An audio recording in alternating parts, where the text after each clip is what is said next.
Good afternoon and welcome to Politics in the Pulpit today, here on your hometown station, KHTS 98.1 FM and AM 1220. I don't know if you caught me earlier on the senior hour. That was the first time I've ever been on that show. In fact, I'm not even a senior. But I had a good time anyway with Barbara and Dr. Jean, and you can catch that at the 12 o'clock hour from today. But today, on Politics in the Pulpit, it's a busy month. We are coming into an election year, obviously, here in November. We've got our midterms coming up, and we just had a slate of elections yesterday in Arizona and Michigan and a few other places, and had a bit of a mixed bag in terms of outcomes.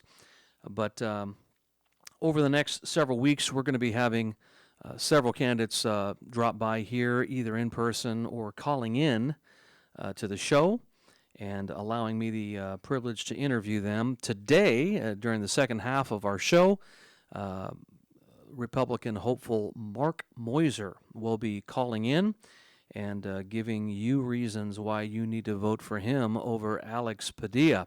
Of course, if you're listening to our show, you're probably not going to vote for Alex Padilla. But nevertheless, he'll be calling in during the second half of this show today at 2:30, and then we'll have him on for the rest of that half hour. So don't forget to tune in. In a couple weeks, Lord willing, we'll have Congressman Mike Garcia, and then the very last Wednesday of the month, if everything works out, we'll have City Council hopeful Denise Light joining us as well, and there might be some surprises in between there in those Wednesdays, and we might actually do a few special broadcasts. It was brought to my attention that the opposing side wanted some equal time on KHTS, and I would be more than willing to have any of the opposing side, those that are on the opposite side of me politically as well as scripturally, and I wouldn't have no problem interviewing them at all, because we believe in freedom and liberty for all. So, again, good to have you today. Let me give you a few quick shameless plugs here before we go on with some interesting news that I'd like to share with you. If you're interested in attending Freedom's Way Baptist Church, we'd encourage you to just check out Freedom's Way Baptist Church. That's Freedom's with an S, freedomswaybaptistchurch.com, and check out our service times. That's on Sundays at 9:15 for Sunday school, 10:30 for main worship, 5 o'clock for evening service, and we're going through the book of Revelation. I know a lot of churches have an aversion to the book of Revelation, but we've been going through it.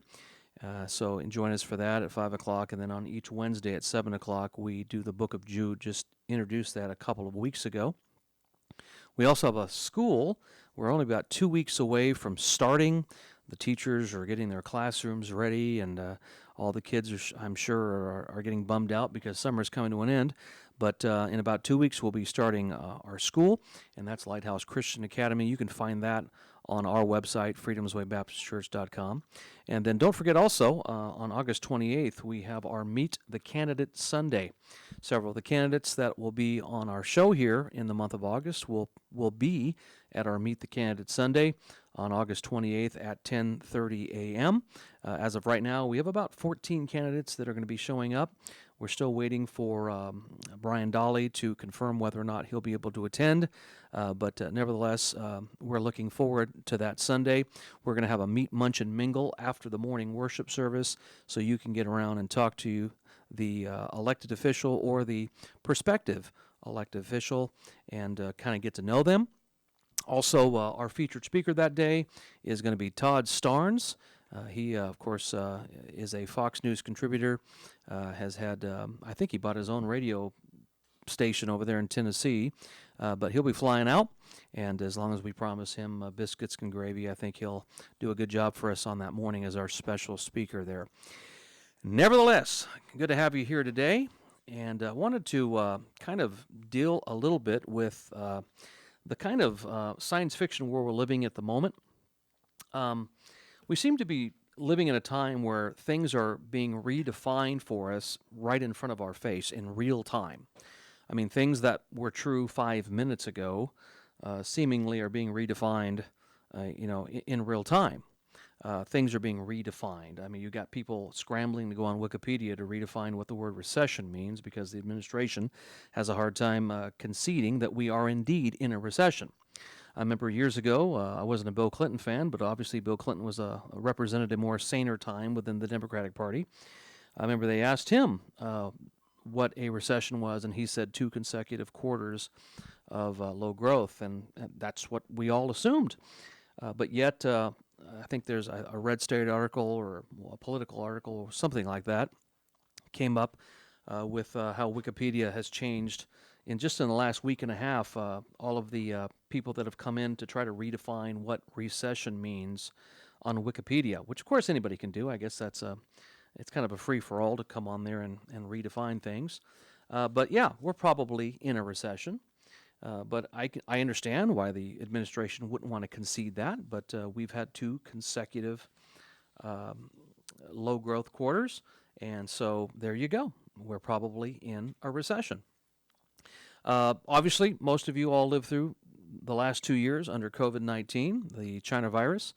But what about this new thing called the monkeypox?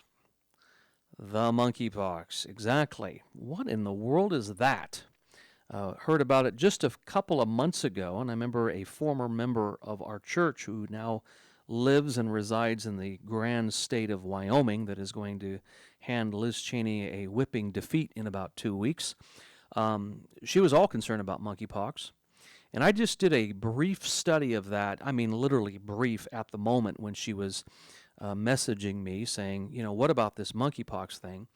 And it became very clear just in the 2 or 3 articles that I had read that monkeypox is primarily a disease that is confined within the homosexual community.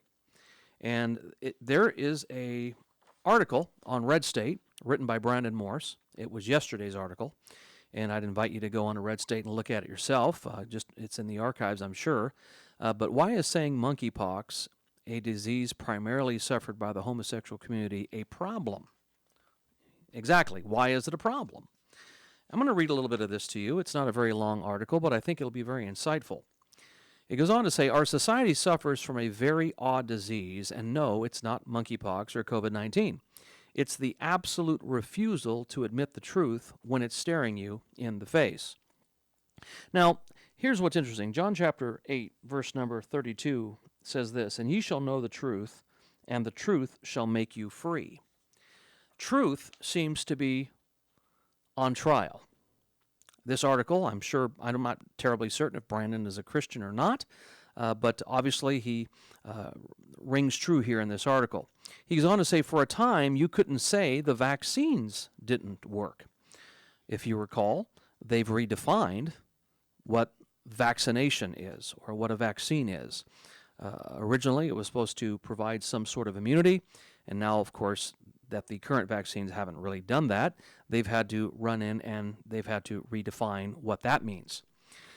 The article goes on, you couldn't even discuss how other medications might help your COVID-19 infection along. You can't call a man when he thinks he's a woman. You can't even call a recession, as we said at the top of the hour.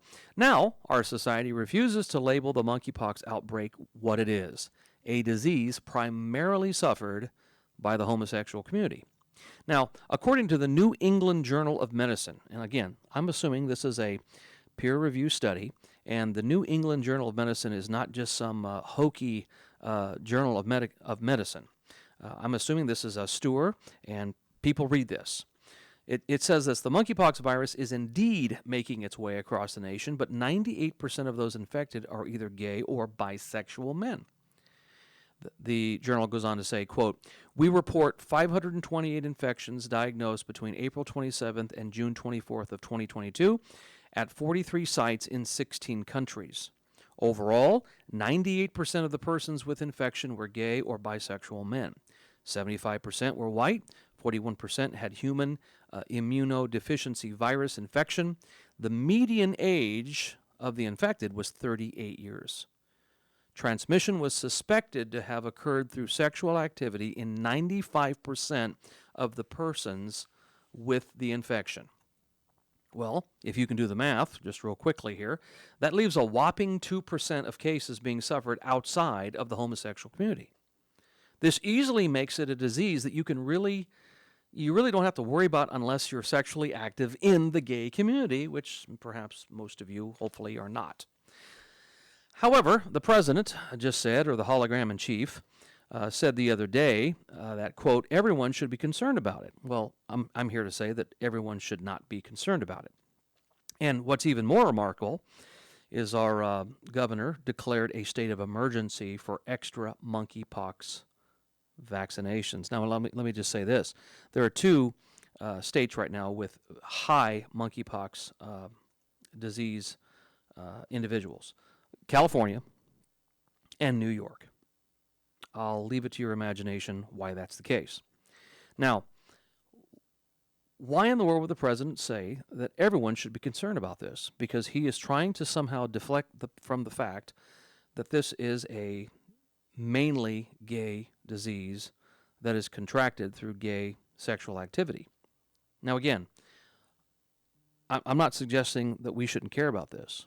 If there's a vaccine that can take care of this, then that should be the case. But the fact is, 2% out of the 98% don't have to worry. The only good reason I can think of is that they're looking to scare people back into thinking that increased government oversight over everything is necessary, just like in the days of the pandemic. And of course, you know, living here in California, those of you that are Santa Clarita residents, you understand that the governor declared that was a Freudian slip right there, because obviously we know that Newsom's going to run for president. But anyway, Governor Newsom does not want to relinquish his emergency powers. And so this just bolsters the reason for him to keep his powers by declaring monkeypox a state of emergency here in California. Folks, when the left, and even those on the right, to be honest with you, when you have power, you have a really hard time relinquishing that power. But anyway, let me just conclude what this article says. Brandon Moore says, no, you don't have to worry about monkeypox unless you plan to have sexual relations with strangers in the gay community. Any and all panic about monkeypox should be shrugged off and maybe even laughed off. And again, I'm not suggesting that these individuals shouldn't be cared for. I'm just simply saying stop trying to, ratchet up the fear porn and make everybody worried that this is going to happen to them when 98% of those who have this happen to be in the gay community. Well, that's monkeypox.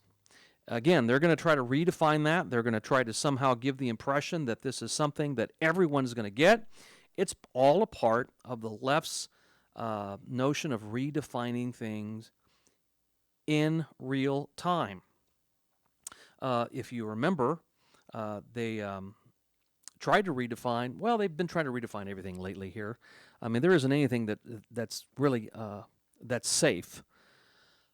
It won't be long before, you know what, if they came out and said, the sky is not blue, I wonder how many people would actually say, yeah, I can't believe that I believe the sky was blue for all those years.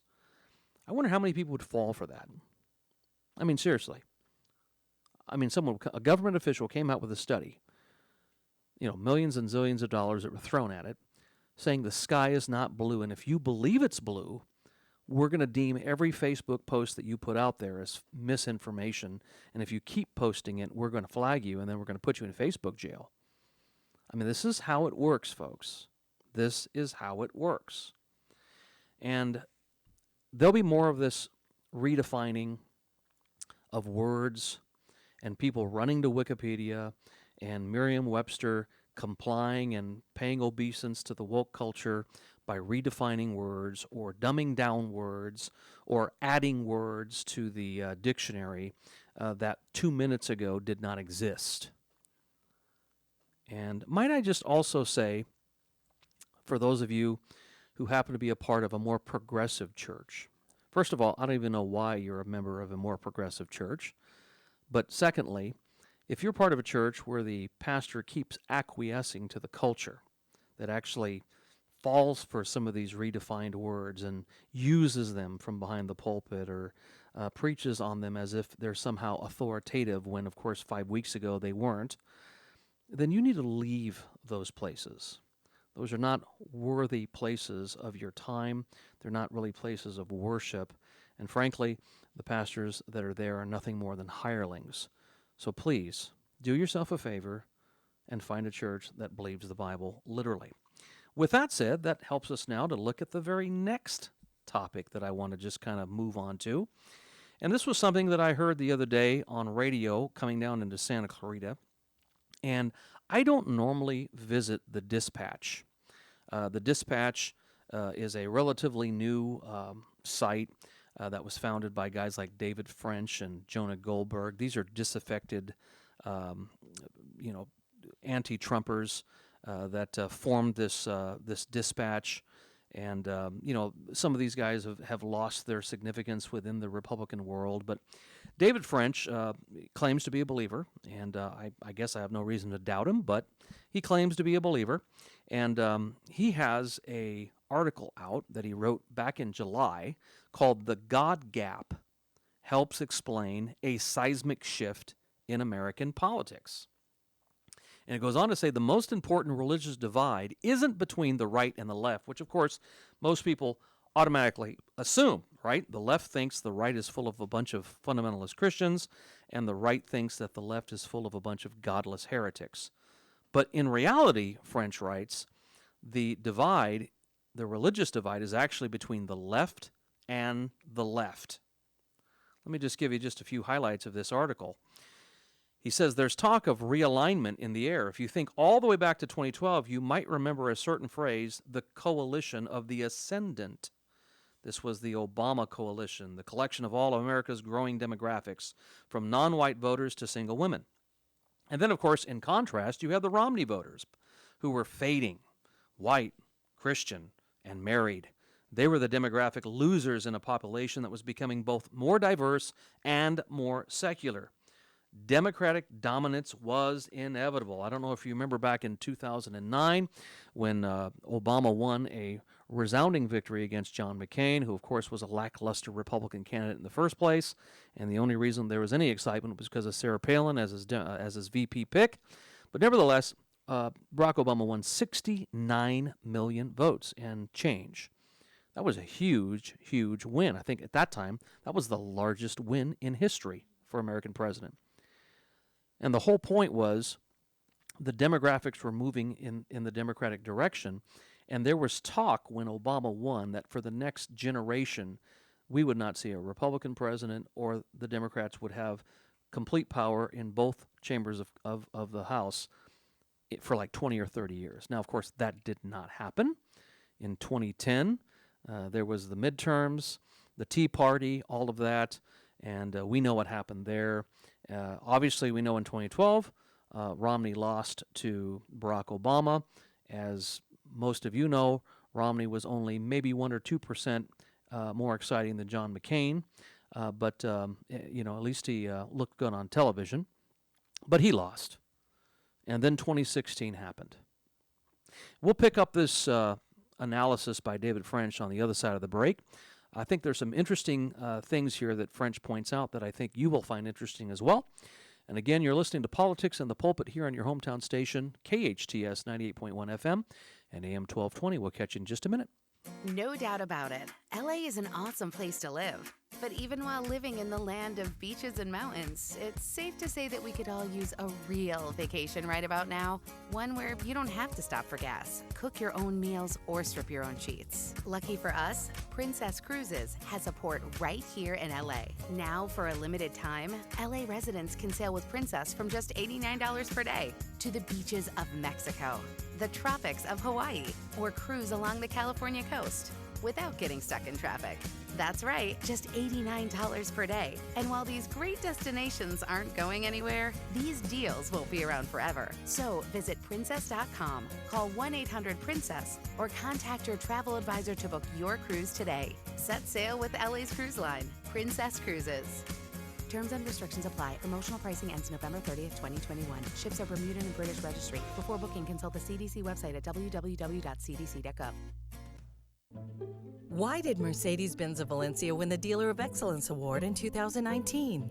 Because we strive to provide the most outstanding sales experience. Mercedes-Benz of Valencia COO Chris Paz. We know you have high expectations. Our stellar team will meet and exceed your expectations. That's why we were named Mercedes Best of the Best, placing us in the top 10% of all Mercedes dealers nationwide. Find out how you can lease a new Mercedes for unbelievably low monthly payments. Details at mbzvalencia.com. It's no wonder people love Baskin-Robbins. 31 delicious flavors of ice cream. Celebrate with your favorite ice cream served any way you want, including the special flavor of the month. Baskin-Robbins, now open on Lyons Avenue in Newhall under new Santa Clarita family ownership, is the first Southern California hybrid design store for Baskin-Robbins and the oldest location in Santa Clarita, over 45 years. America's favorite neighborhood ice cream shop is just one scoop away. Baskin-Robbins, the perfect dessert for your next celebration. Welcome to the San Diego Zoo Safari Park, where life-changing moments happen daily. Set out on safari and discover 1,800 acres of sprawling savannas teeming with wildlife, as well as world-class botanical gardens. There's no place like it on Earth. Encounter rhinos, giraffes, wildebeest, and large herds of wildlife roaming together. Journey through the bamboo forests and come face to face with Sumatran tigers. Hop alongside kangaroos and dive underwater to meet the only two platypuses outside of Australia and experience the awe-inspiring giants of Elephant Valley. When you're here, you'll discover adventure is in every moment, and a moment can change a lifetime. For your family's ticket to fun, visit San Diego Zoo Wildlife Alliance.org. That's San Diego Zoo Wildlife Alliance.org.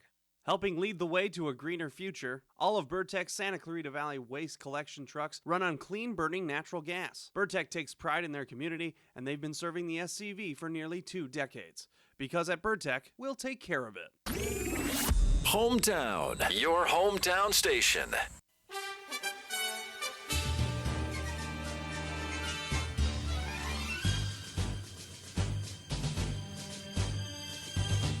To Politics and the Pulpit, and you're listening to Pastor Jerry Cook, your irreverent reverend.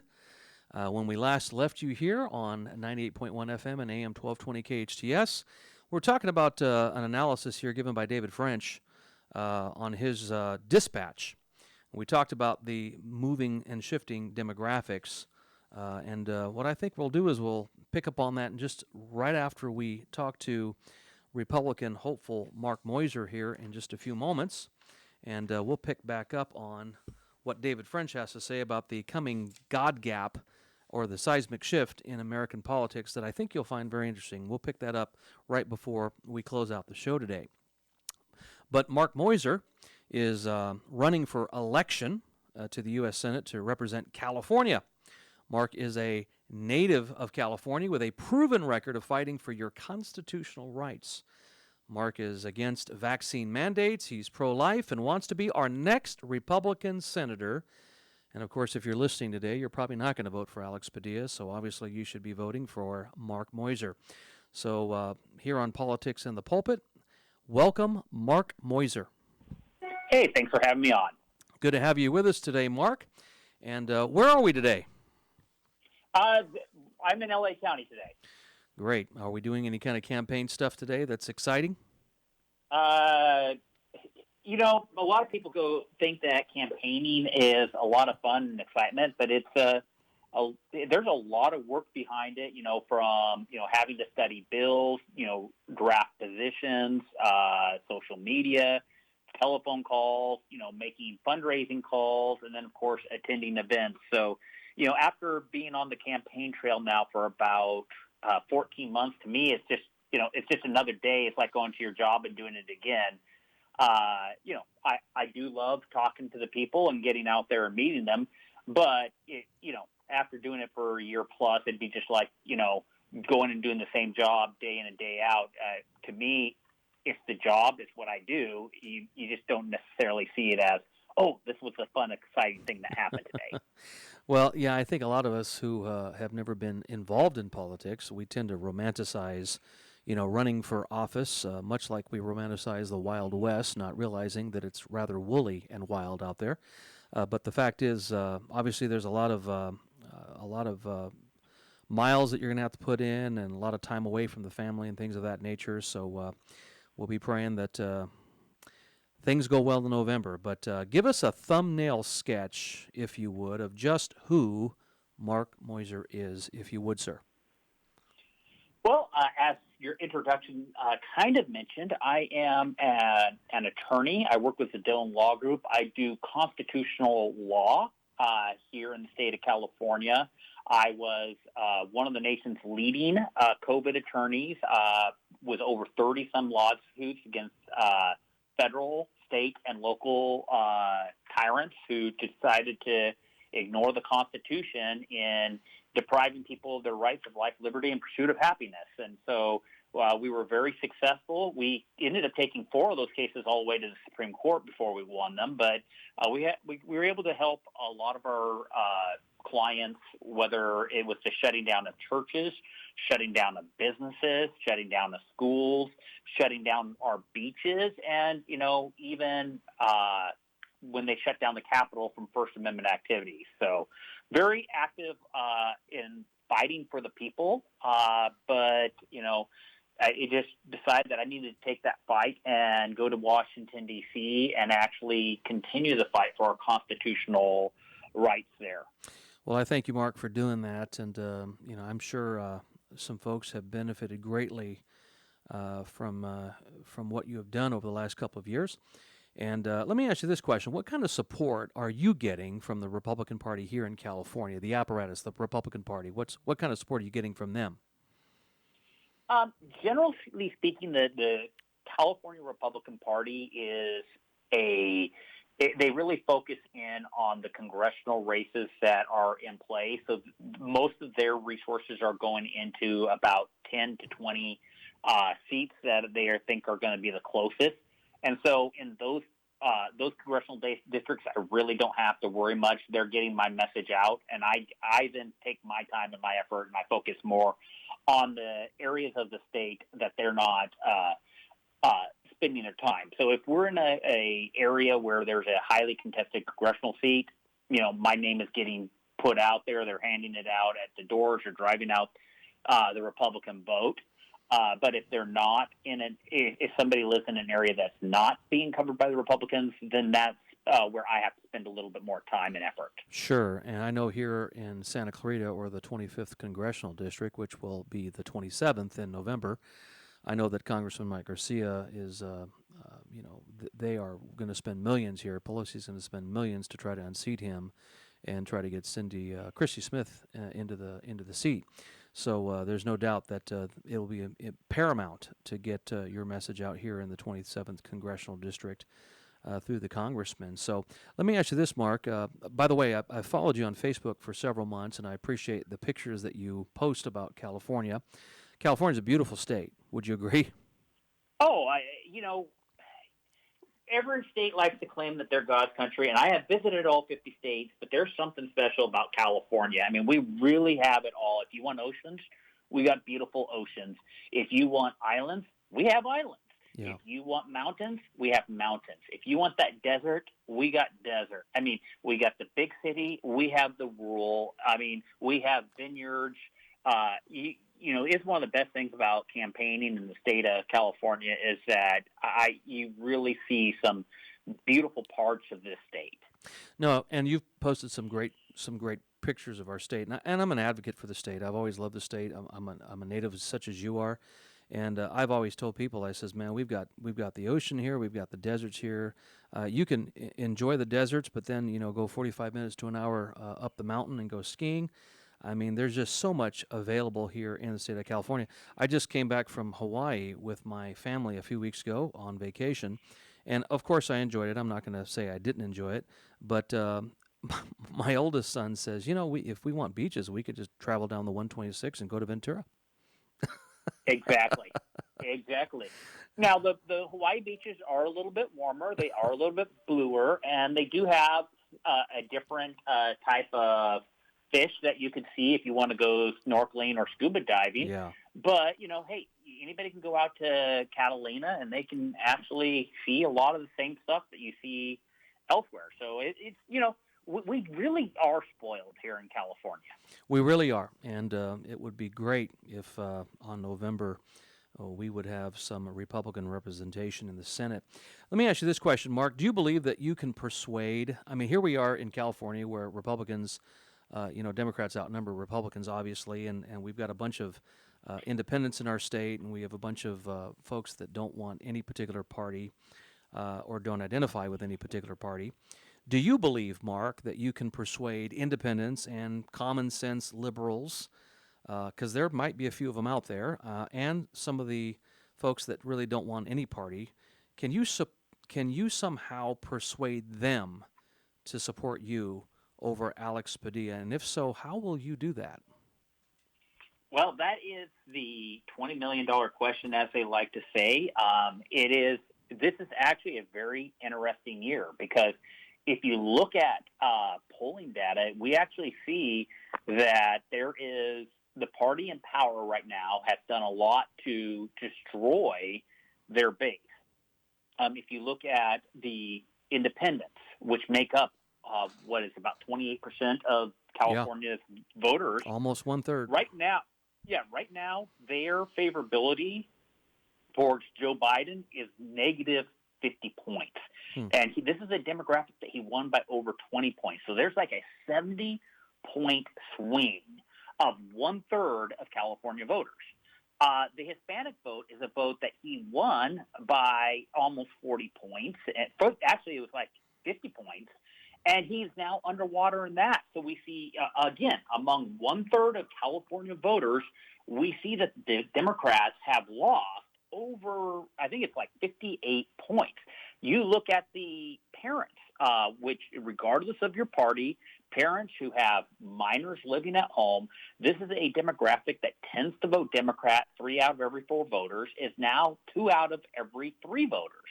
And then actually another demographic is the what I call the youth vote. This is, again, a vote that Biden won by great margins, and now he is trailing among these. And so it seems like no matter what the Democrats and Joe Biden are doing, they are actually coming up with policies that are hurting working families, hurting the California taxpayers, and their eyes are wide open to the fact that what they have is not working. Now, the analogy that I like to use is pretend for 30 years you did not see a Chevrolet commercial, and all of a sudden the Ford Pinto blows up. You know that you're not going to buy a Ford Pinto. But that doesn't automatically mean that you're going to go buy a Chevy because you've heard such negative things about it. And so it is a very important year for people to start having conversations and reaching out to their neighbors, their friends, and saying, you know what, people like Joe Biden and the National Democrats, they are destroying our families. They're destroying our freedoms. They are destroying our way of life. And, why not try the Republicans this time? Absolutely. Give it a try. What do you have to lose? It can't get any worse than what you got right now.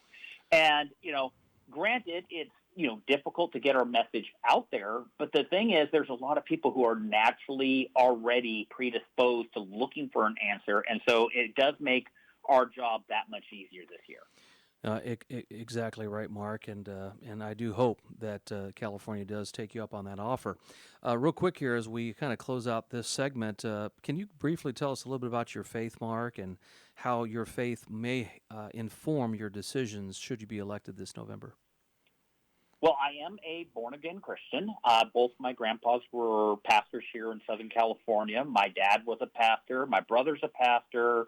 I had 2 uncles who were pastors. I had an uncle who was a missionary, a sister who was a missionary.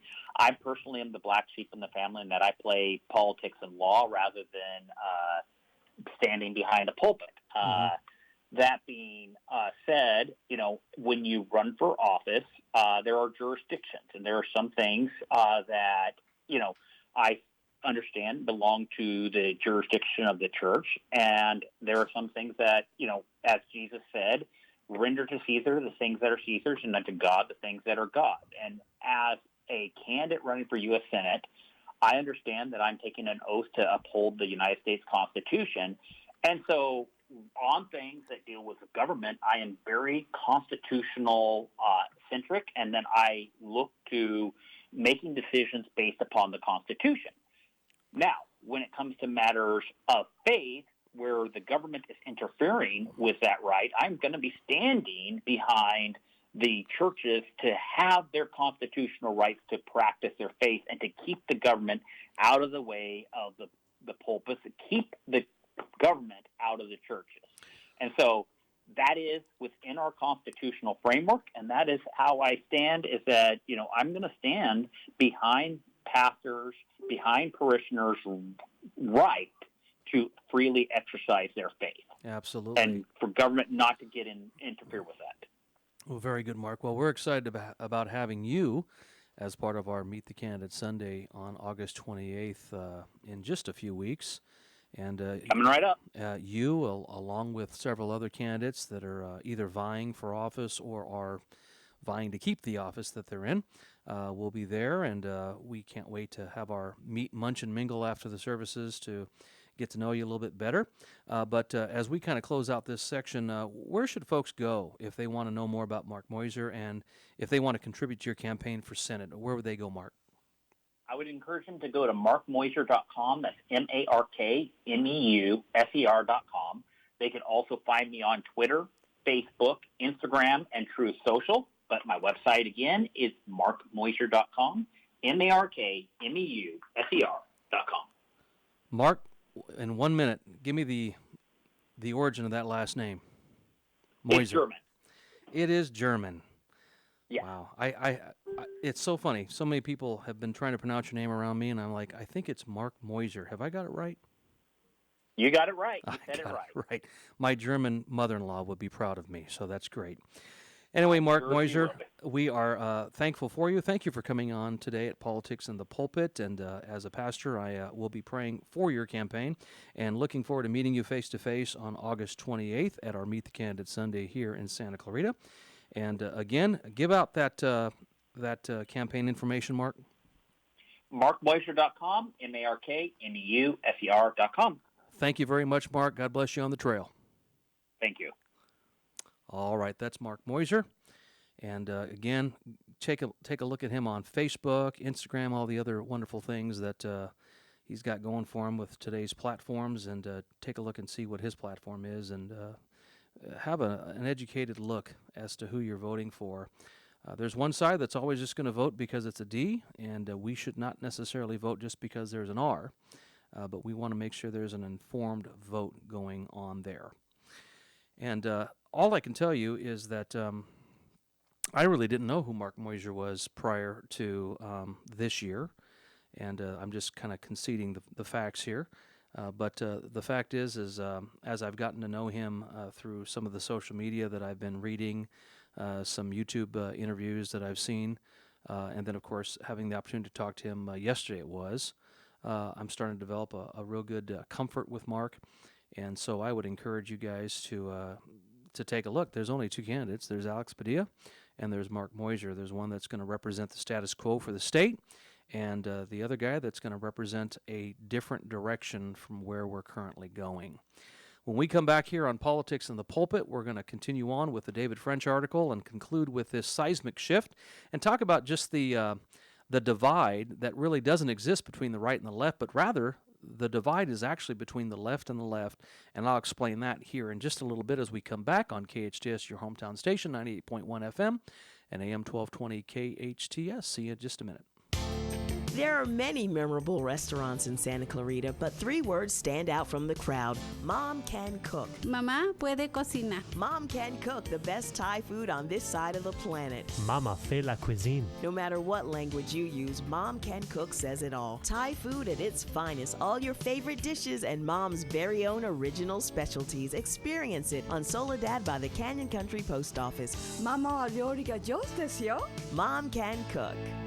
Support locally owned businesses. Shop for your pet supplies at Pet Supplies Plus. Pet Supplies Plus has everything you need and more with a wide selection of food services and supplies. Curbside pickup is available, or have your over $35 order delivered locally for free. Need your pet groomed? Pet Supplies Plus offers full grooming services and a self-service dog wash, cat adoptions every Sunday, and dog adoptions every month. Vaccinations and training classes are also available. Locally owned and operated Pet Supplies Plus, located next to Old Navy in the Valencia Marketplace Shopping Center. Go to PetSuppliesPlus.com.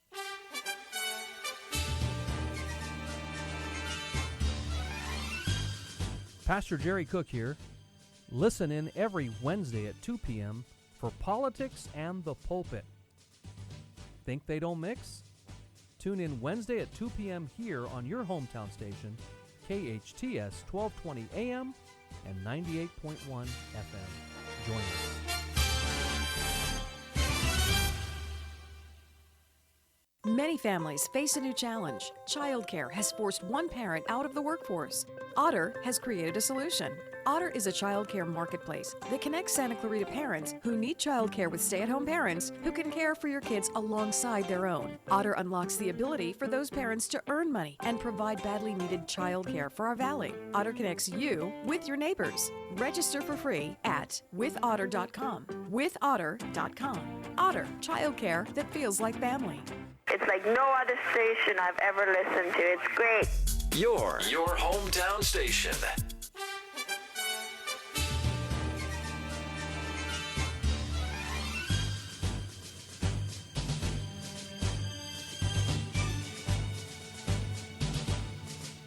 Today here on KHTS 98.1 FM and AM 1220, your hometown station. We just had a great conversation with Senate hopeful Mark Moiser. And again, encourage you to take a look at his campaign on Facebook and Instagram and all the other platforms. Before Mark called, we were talking about an article written by David French called "The God Gap Helps Explain a Seismic Shift in American Politics." And the whole point is that the religious divide isn't really between the right and the left, or Republicans and Democrats, but in reality, the gap is between the left and the left. In other words, the gap exists within the Democratic Party themselves. Now, when you think of Republicans, most people think, well, they're full of fundamental Christians. And when you think of Democrats, most people think that they're full of the heretics, guys that aren't Christians, the guys that don't believe in anything. And that isn't necessarily always true, because obviously there might be some believers over on the other side. But let me just cite what French says here in his article. He says, overall, people of color are more likely than whites to be Christians. And, David cites, pretty devout Christians at that. Some 83% of all black Americans are absolutely certain that God exists. Let me say that again. Some 83% of all black Americans are absolutely certain that God exists. No other group comes close to this figure. Black Christians are far more likely than white Christians, 84% to 64%, to describe themselves as, their religion as very important to their lives. Of all ethnic groups, black Christians are the most likely to attend services. They're the most likely to pray frequently. They're most likely to read the Bible regularly. They are also, and here's the kicker, folks, most likely to believe that their faith is the place to look for answers to questions about right and wrong. Let me say that again. Yes, the name of our show is Politics in the Pulpit. Listen closely. Black Christians are most likely to believe that their faith is the place to look for answers to questions about right and wrong. And they are, by large margins, the most likely to believe that the Bible is the inerrant Word of God. In short, if you find Christian traditionalism creepy, it's black people you're talking about. Now, this provides a little bit of a problem here for the Democrats, because the Democrats are always talking about white Christians, and they're talking about Christians in general, and how we shouldn't have a voice, and we're creepy, and blah blah blah. But in reality, the black Democrats that are voting Democrat, and they're doing so in lockstep and as a block vote, they're not realizing, or maybe they do realize, and they're just being disingenuous and being disrespectful here, but the majority of those black Democrats happen to also be black Christians, 84% to 64%. On another note, Hispanic Americans also tend to possess strong religious values. Now, they tend to be more Roman Catholic, but in October 2020, the New York Times published a prescient reporting highlighting Trump-supporting Hispanic evangelicals called, quote, Latino evangelical and politically homeless. It features this insightful sentence, quote, Hispanic evangelicals identify as religious first and foremost. See, these are things that some on the left can't figure out. Why in the world would any of these folks ever, have any kind of faith in the first place? In fact, there was a quote from, I forget the guy's name right now, that said this. In December of 2016, the executive editor of New York Times, Dean Banquet, I believe it is, B-A-Q-U-E-T, famously told NPR's Terry Gross, quote, we don't get religion. We don't get the role of religion in people's lives. Now, here's what's interesting about that. This is one of the reasons why Politics in the Pulpit is so important. Here is the executive editor of the New York Times, a guy that consumes the news, a guy that supposedly reports the news, and a guy that's, giving the news out to a great swath of America. He is saying we don't get religion. We don't get the role of religion in people's lives. Yet, there is a huge demographic within the Democratic Party. They're called Black evangelical Christians that actually look to the Bible, and they consider it the inerrant Word of God, for their answers to right and wrong. You see, if you don't have a standard, folks, then how are you going to determine what is right and wrong? It can't be just what you think as opposed to what some other guy thinks. I mean, let's just say you believe that murder is wrong, but the guy down the street doesn't believe it's wrong at all. If both of those standards are going to clash, we've got to have a standard that is set, a standard that is true, a standard that is authoritative and concrete. If you don't have that, then you have anarchy. You've got to have a standard. And here, the irony is the Democratic Party, by and large, ridicules the religious right, ridicules religion. You have the executive editor of the New York Times that says we don't get religion, we don't get the role of religion in people's lives, but yet it's interesting that a great majority of the people that he fraternizes with in the Democratic Party happen to all be religious.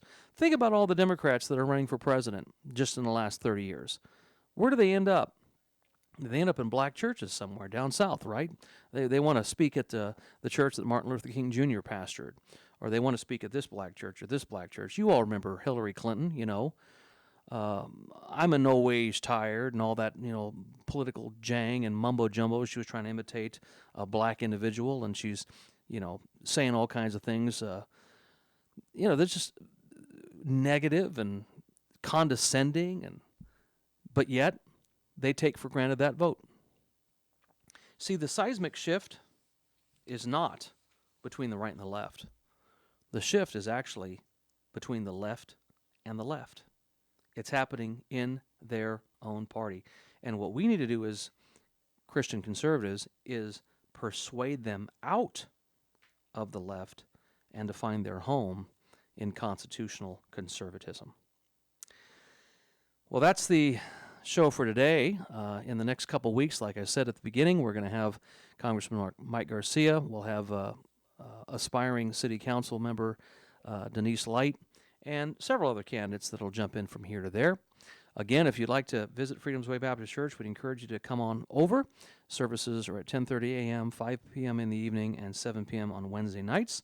And again, Lighthouse Christian Academy is open for registration for the next couple weeks as we have a few more spots as well. Thank you again for listening to Politics and the Pulpit here with Pastor Jerry Cook, your irreverent reverend here on your hometown station, 98.1 FM and AM 1220 KHTS. Have a good day.